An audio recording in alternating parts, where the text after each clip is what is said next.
Now, if you take a walk in Scotland's hills or mountains this weekend, you'd be forgiven for thinking our countryside has a diversity problem.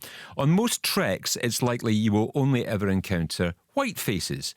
But Boots and Beards aims to change that. Set up by Asian Scots, it aims to open up our great outdoors to those from black and ethnic minority backgrounds, and already more than 250 people have used the group and taken part. Joining me this morning is Cash Butt, who's co-founder of Boots and Beards, and on the line this morning. Cash, morning, thanks for your time.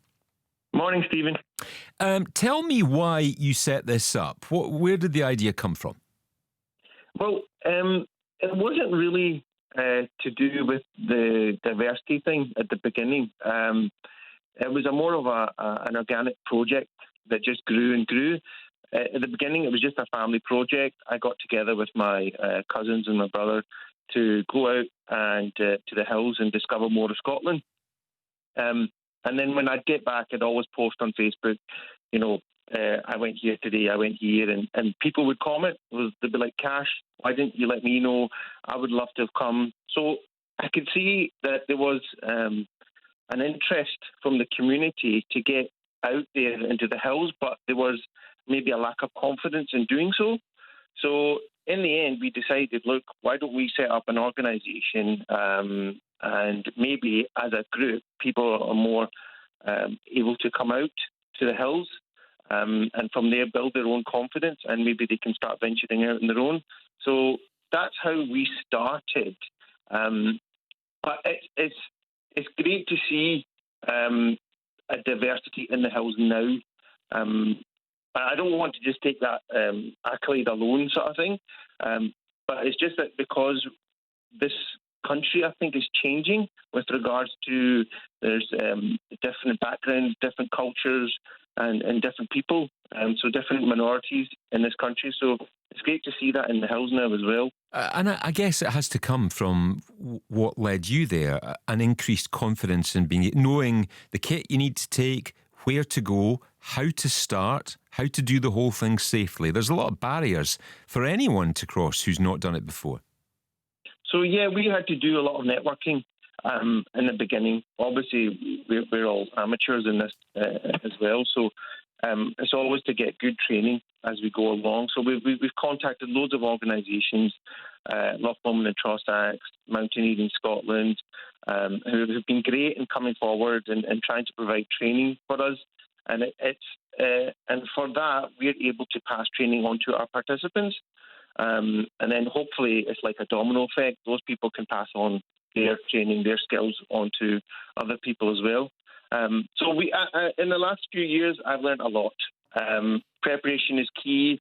From the weather in Scotland, it can change very quickly. But through the training that we've had in the past few years, it's helped to enjoy the hills a lot more. You've had over 250 people taking part in the group. Who comes along? What are the different backgrounds people have? Majority, I'll be honest, it's mostly Asians, because it's usually a word of mouth of how we organise our trips, sort of thing. So usually through Facebook and or Twitter, it's just a family of friends who get a word of where we're going on a certain day, and they'll all join us. But in the past, we've tried to network with other communities and other parts of the society so that we can introduce ourselves to them and get them involved as well. There's been quite a debate about this, though, Cash. The BBC Countryfile programme talked about it, and the kind of nub of the discussion was whether the countryside is perceived as a white environment. Did you get that? Did you get what they were trying to say with that? I do understand why they're saying that. The majority of this country is white. So obviously you're going to expect the majority of white people there out doing this activity. But for me, it's something I don't think Asians have really thought of doing, sort of thing. So we just wanted to make a platform for people to try and enjoy what we enjoy, sort of thing. So I've always had a passion for the outdoors, and so have my family.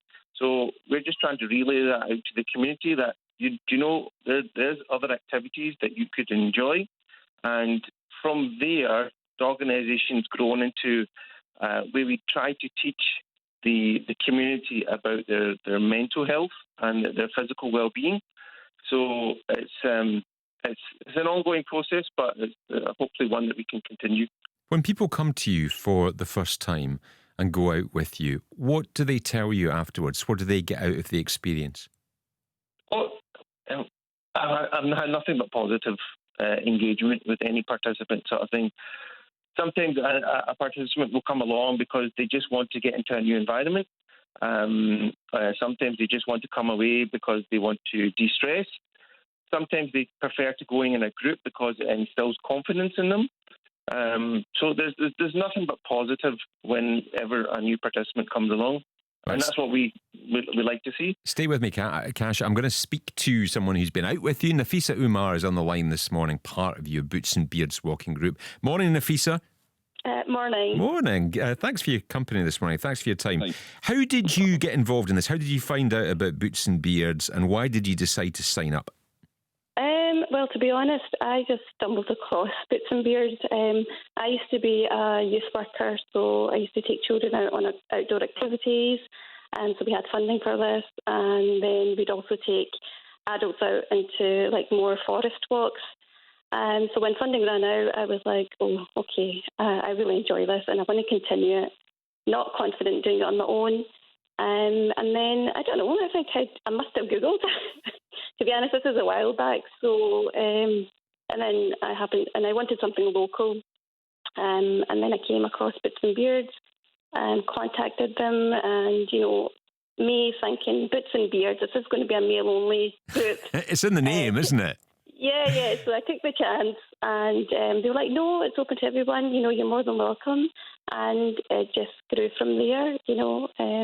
It's a fantastic way of keeping fit. It's good for your physical and your mental well-being, and not an avid gym goer at all. So this was right up my alley.